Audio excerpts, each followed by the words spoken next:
So now that you've thought about who your slides are for, you can start to think about the story that you want them to tell. Before you start cranking out edits to charts, it's important to take a moment to think about what's really being said with the data. So next, let's take a quick look at how to shape the narrative that's going to connect the data and the visualization.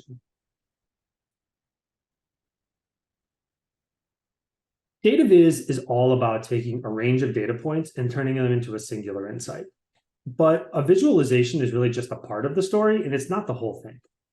Because a data story is a unique combination of a narrative and the visuals that communicates an insight from a data set. So in other words, it's not just about putting a chart on a slide, it's also about providing the context that explains why that data matters and even what the audience should do with it.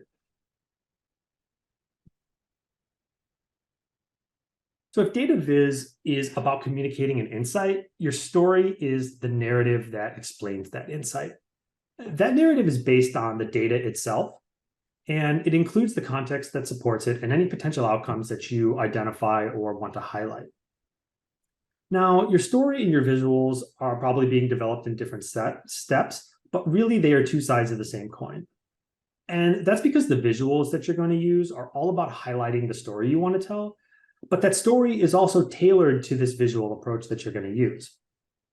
So let's go through the steps to shaping a narrative in a data story, and then we can talk about how it relates to the visuals.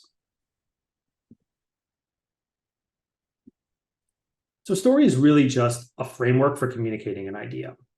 And our process goes step by step through gathering the information you need to identify your story, and then, most importantly, express it clearly in your visuals. So we always start with the data itself. From there, we like to identify a key insight or a message that the story really needs to communicate. And then finally, we package that up with the broader context and the main takeaway of the visual. So let's go through each step and see how it works.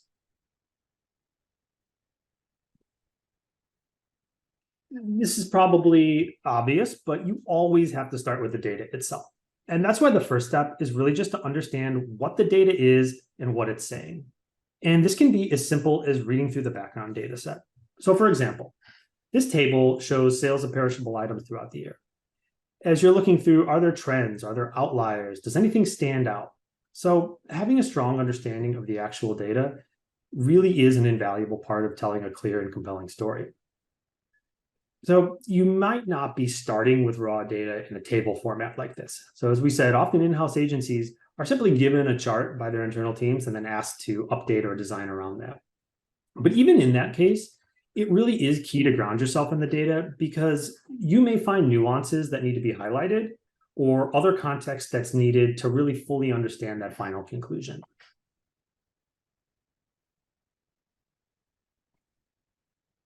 Next is about identifying that insight. So whether you're tasked with teasing out a topic from a set of raw data or you're simply given that final conclusion to design, it really is important to have a data-driven insight to craft a strong visual. So you can see here that we have identified a trend in this data, and it's showing that there are sales of carrots and ice cream. They're both up in this year. So this is our insight. This is the key takeaway that we want to highlight in the actual visualization. And the insight is really the key idea in your story, from the data that supports the story you want to tell. It's the what of the data story. Really, without an insight, you just have a chart, but with that key takeaway and main message, you have the beginnings of your story.